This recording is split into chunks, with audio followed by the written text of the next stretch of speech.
அன்பார்ந்த நெல்லை பாய்ஸ் திரைப்படத்தின் தயாரிப்பாளர் தம்பி ராஜா அவர்களே, இயக்குனர் கமல்ஜி அவர்களே, இசையமைப்பாளர் பிரசாந்த் அவர்களே, திரைப்படத்தின் கதாநாயகன் தம்பி அறிவழகன் அவர்களே, கதாநாயகி தங்கை ஹேமா அவர்களே, இந்நிகழ்வில் பங்கேற்று வாழ்த்துரை வழங்கி அமர்ந்திருக்கிற பெருமதிப்பிற்குரிய அண்ணன் கலைப்புலி தான் அவர்களே, வாழ்த்துறை வழங்கி நிகழ்வுக்கு சிறப்பு சேர்த்திருக்கிற பெருமதிப்பிற்குரிய அண்ணன் கே ராஜன் அவர்களே,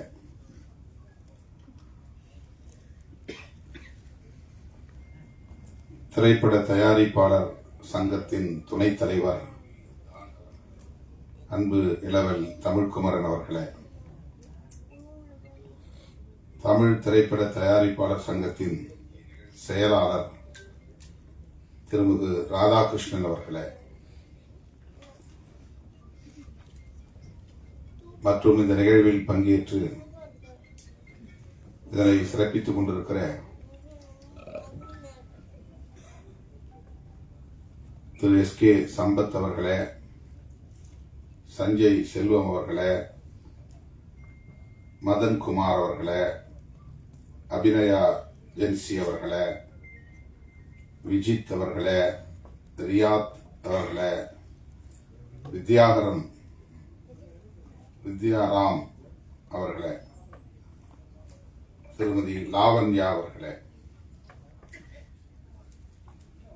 மற்றும் திரு சிவகுமார் அவர்களே,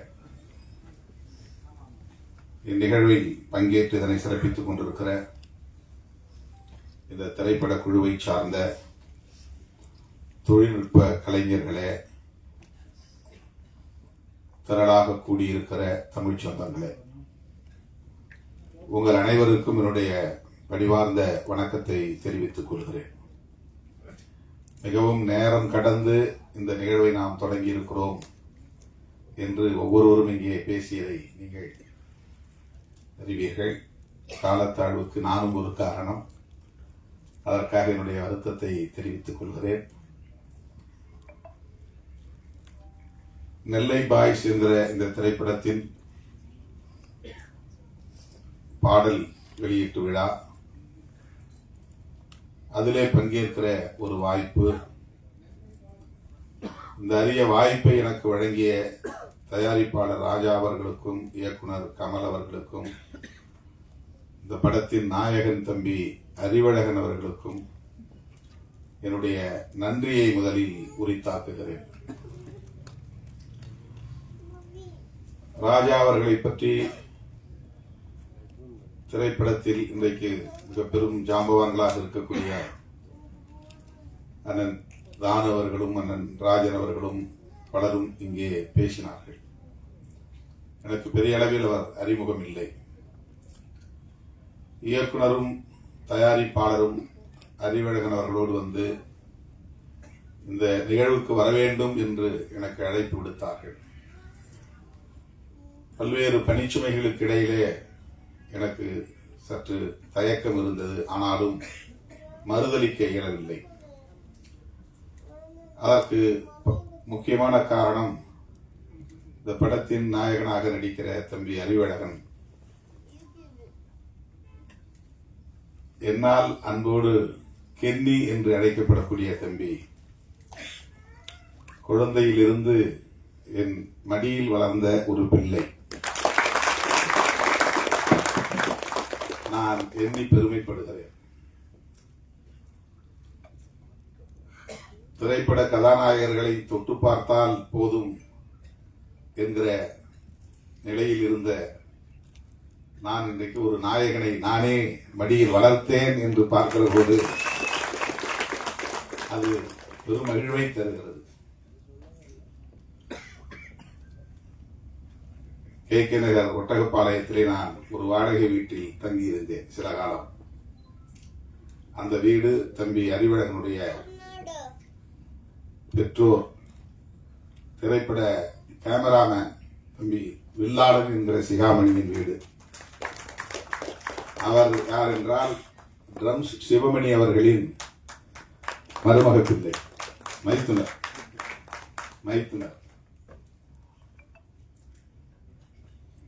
அந்த வீட்டில் நான் இருந்தபோது 1 வயதோ 2 வயதோ 3 வயது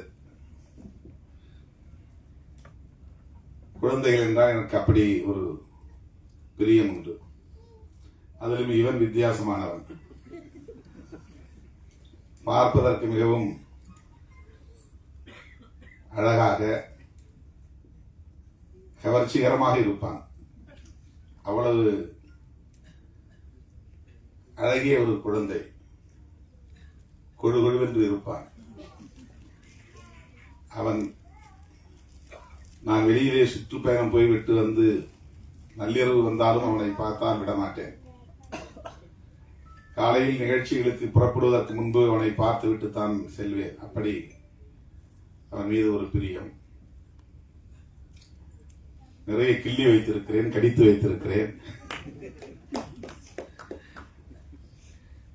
அப்படி இருந்த ஒரு பிள்ளை இன்றைக்கு வளர்ந்து திரைப்படத்துறையிலே ஒரு கதாநாயகனாக ஒரு படத்தில் நடிக்கிறான் என்பதை அறிந்து உள்ளபடியே நான் பெரிதும் மகிழ்ந்தேன். அவனை பார்க்கிற போதெல்லாம் எப்போது உன் படம் வருகிறது என்று திரும்ப திரும்ப கேட்பேன்.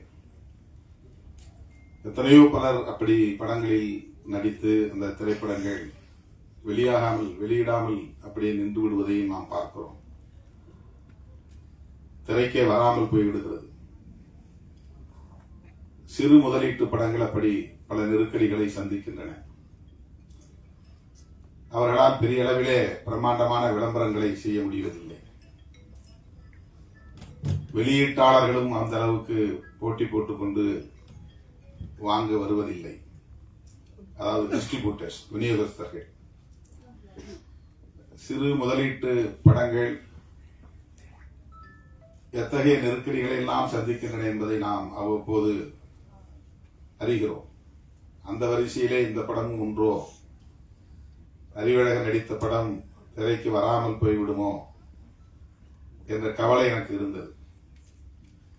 திடமென போன வாரம் வந்து தயாரிப்பாளர் ராஜா அவர்களையும் கமல்ஜி அவர்களையும் அழைத்து வந்து அறிமுகப்படுத்தி இந்த நிகழ்ச்சிக்கு நீங்கள் கட்டாயம் வர வேண்டும் என்று தன்னுடைய பெற்றோரோடு வந்து தாயாரும் இங்கே வந்திருக்கிறார். அவர்கள் வந்து என்னை அழைத்த போது என்னால் மறுதளிக்க இயலவில்லை, மகிழ்ச்சி தாழவில்லை. கட்டாயம் நான் வருகிறேன், எவ்வளவு வேலைகள் இருந்தாலும் வருகிறேன் என்று உறுதியளித்தேன். கட்சி அலுவலகத்தில் ஏறத்தாழ 200 பேருக்கு மேல் இன்றைக்கு திரண்டிருந்தார்கள். 5 மணிக்கே எனக்கு பதற்றம் வந்துவிட்டது. 6 மணிக்கு நிகழ்ச்சி ஆயிட்டு பெரிய தயாரிப்பாளர்கள், நடிகர்கள் எல்லோரும் வருவதாக சொன்னார்களே, அவர்கள் எல்லாம் முன்கூட்டியே வந்து காத்திருப்பார்களே என்கிற பதற்றம். ஆனாலும் என்னால் உரிய நேரத்திற்கு வர இயலாத அளவுக்கு பல்வேறு மாவட்டங்களில் இருந்து நிறைய தோழர்கள் வந்து என்னை சூழ்ந்து கொண்டார்கள். அவற்றையெல்லாம் பின்னுக்கு தள்ளிவிட்டு நான் இங்கே வந்து உங்கள் முன்னால் நிற்பதிலே மகிழ்ச்சி அடைகிறேன். தம்பி அறிவழகனை நான் நெஞ்சார வாழ்த்துகிறேன். அது என்னுடைய முதல் கடமை. அவருக்கு இப்படி ஒரு வாய்ப்பை தந்த ராஜா அவர்களுக்கும் கமல்ஜி அவர்களுக்கும் என்னுடைய நெஞ்சார்ந்த வாழ்த்துக்கள். அவர் பிரபலமான குடும்ப பின்னணியை கொண்டவர் அல்ல, ஏற்கனவே பல படங்களை நடித்து புகழ் பெற்றவர் அல்ல. ஆனாலும் அவரை ஒரு நாயகன் ஆக்க வேண்டும் என்று துணிந்து தம்பி ராஜா அவர்கள் ஒரு முதலீட்டை செய்திருக்கிறார் என்றால் அவருக்கு எப்படி என்னுடைய பாராட்டை தெரிவிப்பது, வாழ்த்துக்களை தெரிவிப்பது என்று திணறி நிற்கிறேன். அதற்காக அவரை நான் மீண்டும் ஒரு முறை வாழ்த்தவும் பாராட்டவும் கடமைப்பட்டிருக்கிறேன். நெல்லை பாய்ஸ் கதை முழுமையாக நாம் இன்னும் திரைப்படத்தை பார்க்கவில்லை, தெரியவில்லை. ஆனால் அந்த எழுத்தை பார்த்ததும் நான் கேட்டேன், என்ன இந்த நெல்லையில் நிறைய அறிவாள்கள் இருக்கின்றன, கொடுவாள்கள் இருக்கின்றன. இந்த எழுத்தின் வடிவமைப்பிலேயே அருவா இருக்கிறதே என்று கேட்டேன். நெல்லை என்றாலே அருவாள் என்று சொல்லக்கூடிய நிலை. அப்படித்தான் அதை சித்தரிக்க வேண்டும் என்று இல்லை.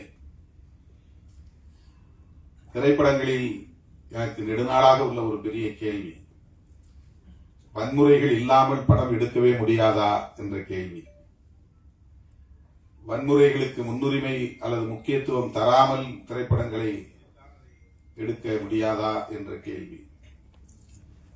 திரைப்படங்களில் காட்டுவதைப் போல் உள்ளபடியே மக்களிடையே வன்முறை கலாச்சாரம் இருக்கிறதா என்ற கேள்வி. இயக்குனர்கள் மாற்றி சிந்திக்க வேண்டும். ஒரு கதாநாயகன் என்றால் அவன் 10 பேரை ஒரே நேரத்தில் அடித்து வீழ்த்துவான், 100 பேரை எதிர்கொள்வான். பெரிய அளவில் ஒரு தாதாயிசம் அல்லது ரவுடியிசம் இருந்தால்தான் அவன் ஹீரோ என்று கட்டாயமாக வலிந்து அதை காட்டித்தான் ஆக வேண்டுமா என்ற கேள்வி எனக்கு உண்டு. நெல்லையில் எவ்வளவோ பேர் கல்விமான்கள் இருக்கிறார்கள், தொழிலதிபர்கள் இருக்கிறார்கள், ஆய்வாளர்கள் இருக்கிறார்கள், நீதிபதிகள் தோன்றியிருக்கிறார்கள். இன்னும் பல்வேறு சிறப்புக்குரியவர்கள் இருக்கிறார்கள்.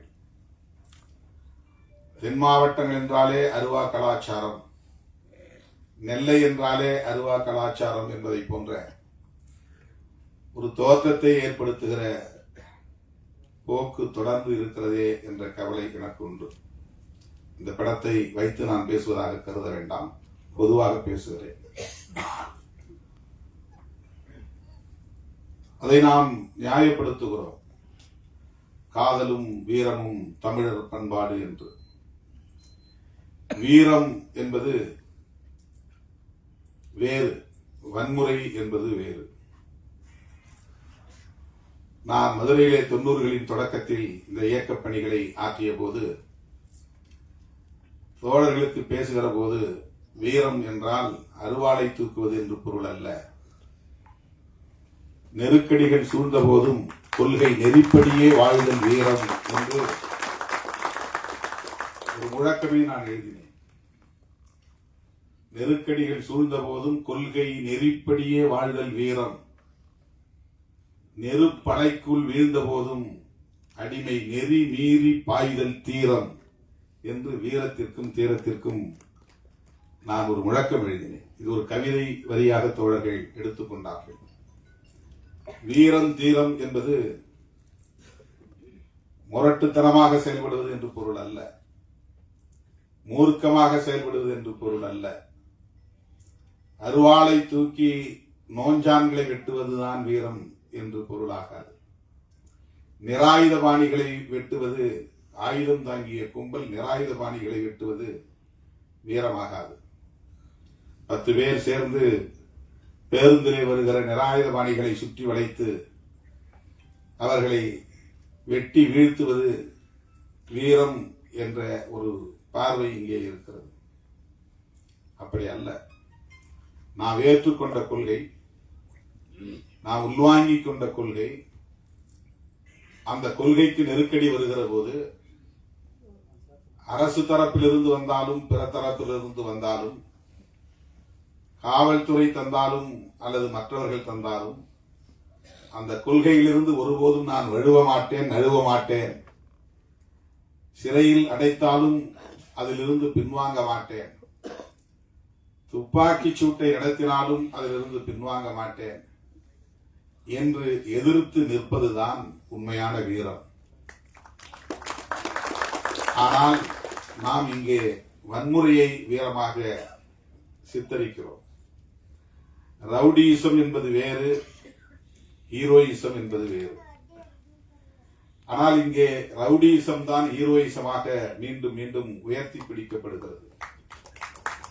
புரட்சி என்பது வேறு, வன்முறை என்பது வேறு என்று நான் ஒரு பாடல் ஒரு திரைப்படத்திற்காக எழுதி கொடுத்தேன்.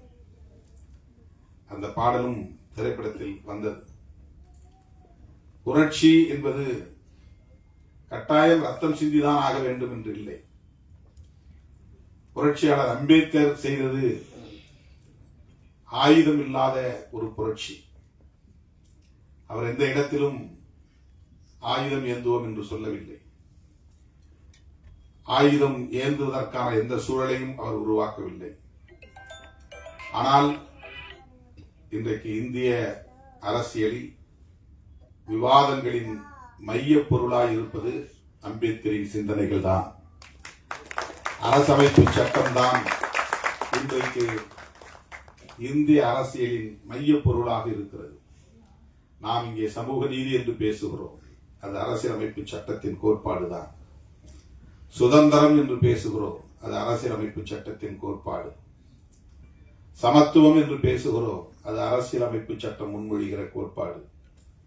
மதச்சார்பின்மை என்று பேசுகிறோம், அது அரசியலமைப்பு சட்டம் முன்மொழிந்திருக்கிற கோட்பாடு.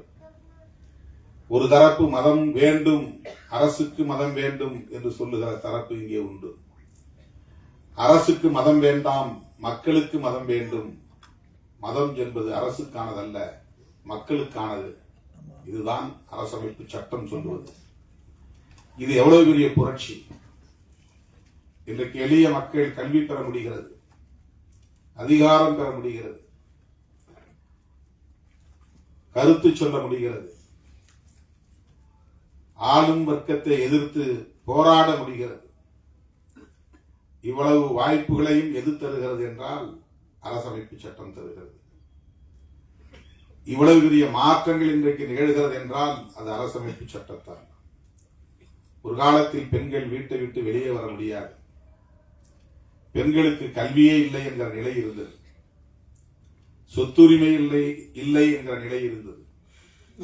அவர்கள் விரும்புகிற வாழ்க்கையை தீர்மானிக்க முடியாத நிலை இருந்தது. இன்றைக்கு அதுவெல்லாம் மெல்ல மெல்ல மாறி வருகிறது. 12ஆம் வகுப்பு தேர்வு முடிவுகள் வருகிற போது மாவட்டத்திலும் சரி, மாநிலத்திலும் சரி, முதல் மதிப்பெண் எடுக்கிறவர்கள் பெண் பிள்ளைகளாக இருக்கிறார்கள். விளையாட்டு போட்டிகளாக இருந்தாலும், வேறு வகையான போட்டிகளாக இருந்தாலும் அதிலே இன்றைக்கு பெண் பிள்ளைகள் முதலிடத்தில் இருக்கிறார்கள். இந்த சில பத்தாண்டுகளில் இவ்வளவு பெரிய முன்னேற்றம் பெண்களிடையே ஏற்பட்டிருக்கிறது. அவர்களால் நீதிபதிகளாக இருந்து தீர்ப்பு வழங்க முடிகிறது, வழக்கறிஞர்களாக இருந்து வாதாடி வெற்றி பெற முடிகிறது, அரசியல் தலைவர்களாக இருந்து கட்சியை வழிநடத்த முடிகிறது. இதற்கெல்லாம் வழிவகுத்தது எது என்றால் அரசமைப்பு சட்டம்தான். இதுதான் புரட்சி, அமைதி புரட்சி. எனவே வன்முறையை புரட்சி என்று நாம் கருதக்கூடாது. ரவுடிசத்தை ஹீரோயிசம் என்று நாம் சித்தரிக்க கூடாது. சொல்லுவதற்கு, பேசுவதற்கு, விவாதிப்பதற்கு, வெற்றிகரமாக அதை மக்களிடத்திலே கொண்டு போய் சேர்ப்பதற்கு நிறைய கருப்பொருள்கள் இருக்கின்றன. தயாரிப்பாளர்களும் இயக்குநர்களும் இன்னொரு கோணத்தில், மாற்று கோணத்தில் சிந்தித்து படைப்புகளை கொண்டு வருவதற்கு நிறைய வாய்ப்புகள் இருக்கின்றன. எல்லோரையும் போல ஒரு குத்துப்பாட்டு இருக்க வேண்டும், நெருக்கமான காதல் காட்சியில் இருக்க வேண்டும், கவர்ச்சிகரமான காட்சிகள் அமைய வேண்டும். அதுதான் வியாபார உத்தி என்று ஒரு வரையறையை வைத்துக் கொண்டு ஸ்கிரிப்ட் எழுதுகிற நிலை இருக்கிறது. அந்த வரையறைகளை உடைக்க முடியும். கதாநாயகங்களின் மூலம் நம்பிக்கையை மக்களிடத்திலே விதைக்க முடியும். எவ்வளவோ கருப்பொருள்கள் நமக்கு இந்த சமூகத்தில் கிடைக்கின்றன. இந்த திரைப்படம் வன்முறையை அடிப்படையாக கொண்டிருக்கிறதா அல்லது கவர்ச்சிகரமான காட்சிகளை கொண்டிருக்கிறதா என்று நமக்கு தெரியாது. ஆனால் பொதுவாக இப்படி ஒரு பார்வை இருப்பதை நாம் பார்க்கிறோம். நான் பார்க்கிற எல்லா படங்களிலும் குறைஞ்சது 3 சண்டை இருக்கும், 4 சண்டை இருக்கு. அதுல கடுமையான ரத்த வெறி கொண்ட வன்முறைகள் இருக்கின்றன. இதை பார்க்க பார்க்க பார்க்க வன்முறை என்பது இயல்பானது என்று ஒரு உளவியல் இங்கே கட்டமைக்கப்படுகிறது. வன்முறையை கண்டு ஐயோ இது பாவம், இது தவறு, இது அநீதி, இப்படி செய்யலாமா என்று பதறுகிற உள்ளம் போய் இதுவெல்லாம் இயல்பானது, இதுவெல்லாம் நடக்கும், இவையெல்லாம் நடக்கத்தான் வேண்டும் என்று ஒரு பொது உளவியலை இத்தகைய காட்சிகள் கட்டமைக்கின்றன. வன்முறையின் மீது ஒரு எதிர்மறை விமர்சனம் இல்லாமல் அதை கடந்து போகிற நிலை உளவியலாக கட்டமைக்கப்படுகிறது. எந்த ஒரு காட்சியை திரும்ப திரும்ப நாம் காட்டுகிறோமோ அந்த காட்சி இயல்பான ஒன்றாக மாறிவிடுகிறது. எவ்வளவு பேரை தீ வைத்து கொடுத்தனாலும் நம்ம கண்டுக்காம இருக்கிறோம். ஏன்னா திரைப்படங்களை பார்த்த காட்சிகள் பெண்களை நிர்வாணப்படுத்தி பெட்ரோல் ஊற்றி கொளுத்தினாலும் நாம் அப்படியே அதை வெறும் காட்சியாக பார்த்து கொண்டு சாப்பிட்டுக் கொண்டிருக்கிறோம், அரட்டை அடித்துக் கொண்டிருக்கிறோம். நாம் மனம் பதறுவதில்லை. இவையெல்லாம் வாழ்க்கையில் நடக்கிறது. கொடூரமான படுகொலைகள் நடக்கின்றன. மேலவளவிலே 7 பேரை வெட்டி படுகொலை செய்கிறார்கள் பட்டப்பகலில். தமிழ்நாடு அமைதியாக இருந்தது. திண்ணியம் என்கிற இடத்திலே ஒருவன் கொடுத்த பணத்தை திருப்பி கேட்டான் என்பதற்காக அவனை கட்டி வைத்து உதைத்து அவன் வாயிலே மலத்தை திணித்தார்கள். நாடு அமைதியாக இருந்தது. 2002ஆம் ஆண்டு நான் வன்னிக்கு போயிருந்த போது அண்ணன் பிரபாகரன் அவர்கள் போனவுடன் என்னிடத்தில் கேட்ட கேள்வி இதுதான். திண்ணியத்தில் ஒருவன் வாயில் மலத்தை திணித்தானே, என்ன கொடுமை, 3 நாள் நான் உறங்கவே இல்லை. இதையெல்லாம் எப்படி உங்கள் மாநிலத்து தலைவர்கள் சகித்துக் கொண்டு அமைதியாக இருக்கிறார்கள்? வாயிலே மலத்தை திணித்தவன் இன்னும் உயிரோடு இருக்கிறானா என்று கேட்டான். ஒரு அநீதி நடக்கிற போது ஒருவன் உள்ளம் கொதிக்கிறது என்றால் அவன்தான் புரட்சியாளர். எந்த ஊர்ல நடக்குது, எங்க ஊர்ல நடக்குதா அப்படின்னு பார்த்து கொதிப்படைகிறதில்லை. எங்க சாதிக்கு நடக்குதான்னு பார்த்து கொதிப்படைகிறது கொதிப்பு அல்ல, புரட்சி அல்ல. எங்கோ ஒரு இடத்தில் அநீதி நடக்கிறது என்றால் இந்த அநீதி நடப்பது கொடுமை என்று பதறுகிற அந்த உள்ளம், அதுதான் புரட்சிகர உள்ளம். அப்படி பதற முடியாமல் ஆக்குவது எது என்றால் திரைப்படங்களில் காட்டுகிற இத்தகைய காட்சிகள் தான். தினந்தோறும் பார்க்கிறோம். எல்லா படத்திலும் வன்முறைகள். 10 பேர் சேர்ந்து ஒருவன் கொடூரமா வெட்டி படுகொலை செய்யக்கூடிய காட்சிகள், ரத்தம் தெரிக்கிற காட்சிகள், இதெல்லாம் நம்ம ஒரு படமா தான் காட்சியா தான் நடத்துறோம். ஆனா அதை பார்க்கிற மக்கள் மத்தியில் அது ஒரு தாக்கத்தை ஏற்படுத்துகிறது. அது ஒரு பொது உளவியலை கட்டமைக்கிறது. இப்படிதான் நடக்கும். அங்க 2 பேரை வெட்டிட்டாங்களா, 10 பேரை வெட்டிட்டாங்களா, அதை பத்தி நமக்கு பிரச்சனையே இருக்காது, கவலையே இருக்காது, பதற்றமே இருக்காது, படபடப்பு இருக்காது, பதைப்பு இருக்காது. அப்புறம் அநீதி நிகழ்ந்து கொண்டேதான் இருக்கும். வீட்டுக்குள்ள புகுந்து ஒரு துப்பாக்கியால சொல்றான் கர்நாடகாவில். ஏண்டான்னா அவன் இடதுசாரி சிந்தனையாளர். நாடு அமைதியாக இருக்கிறது, பதறவே இல்லை. அந்த கவலையிலிருந்து நான் இதை சுட்டி காட்டுகிறேன். இந்த திரைப்படத்தை முழுமையாக பார்க்க ஆசை. ஏனென்றால் அதிலே தம்பி அறிவழகன் கதாநாயகனாக நடித்திருக்கிறான் என்பதும் ஒரு காரணம். நெல்லை பாய்ஸ் எப்படிப்பட்டவர்களாக இருக்கிறார்கள், நம்முடைய கமல்ஜி அதை எப்படி இயக்கியிருக்கிறார், நடிகராகவும் தயாரிப்பாளராகவும் இருக்கிற தம்பி ராஜா அவர்கள் எப்படி இதிலே கவனம் செலுத்தி இருக்கிறார், அவருக்கு எதிர்காலம் இருக்கிறது என்று அண்ணன் ராஜன் அவர்களும் பேசினார், அண்ணன் தானு அவர்களும் பேசினார். ஒரு படத்தை தயாரிப்பது எவ்வளவு பெரிய போராட்டம் என்பது நமக்கு தெரியும்.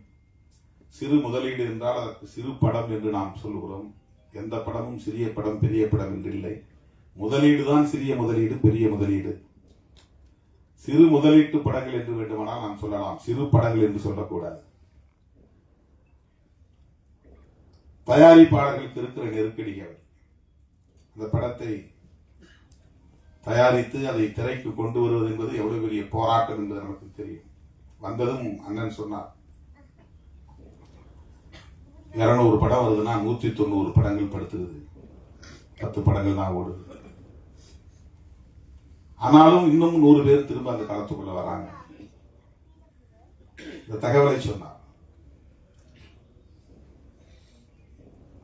தயாரிப்பாளர்கள் நலிவடைந்து விடக்கூடாது, நட்டமடையக்கூடாது. அவர்களும் இங்கே பாதுகாப்பாக தொடர்ந்து இயங்க வேண்டும்.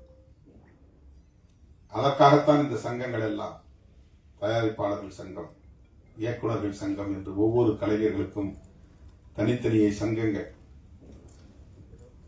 தயாரிப்பாளரும் இயக்குனரும் ஒருமித்த கருத்தோடு இணைந்து இயங்கினால்தான் ஒரு படம் முழுமை பெறும். அந்த படத்தை திரைக்கும் கொண்டு வர முடியும். அதற்கு இந்த சூழல் ஏதுவாகவும் அமைய வேண்டும். இவற்றையெல்லாம் கடந்து இயக்குனர், தயாரிப்பாளர் போன்றவர்கள் ஒரு படத்திலே எந்த காட்சிகளை அமைக்க வேண்டும் என்பதிலும் ஒரு முற்போக்கான பார்வை கொண்டிருக்க வேண்டும். சாதி அமைப்பை நியாயப்படுத்துவது, சாதி பெருமையை உயர்த்தி பிடிப்பது, மதவாத அரசியலை நியாயப்படுத்துவது, இவையெல்லாம் சமூகத்தின் நலன்களுக்கு உகந்தவையா என்கிற சிந்தனை தேவை. பெரியார் அதற்காக தன் வாழ்க்கையை முழுமையாக ஒப்படைத்துக் கொண்டார். 65 வயதிலேயே தன் வாழ்வை முடித்துக் கொண்டார் புரட்சியாளர் அம்பேத்கர். அல்லும் பகலும் படித்து படித்து எழுதி எழுதி உறக்கமில்லாமல் அந்த வாழ்வை முடித்துக் கொண்டார். அவர்களெல்லாம் இந்த சமூகத்தில் எத்தகைய மாற்றத்தை உருவாக்க விரும்பினார்களோ அந்த மாற்றத்தை உருவாக்குவதற்கு நாம் பெரிதாக திரைப்படத்திலே பிரச்சாரம் செய்ய முடியாது. ஆனால் அதற்கு எதிரான காட்சிகளை அமைத்து ஒரு எதிரான போக்கை சமூகத்திலே வளர்த்து விடாமல் இருந்தாலே போதும். இது என்னுடைய பணிவான வேண்டுகோள். இளம் இயக்குனர், இளம் தயாரிப்பாளர், இவர்களுக்கு எதிர்காலம் இருக்கிறது. ஆகவே இவர்கள் ஒரு முற்போக்கான பார்வை கொண்டவர்களாக பரிணமித்து வளர வேண்டும், வெல்ல வேண்டும் என்று நெஞ்சார வாழ்த்தி வாய்ப்புக்கு நன்றி கூறி முடிக்கிறேன். நன்றி, வணக்கம்.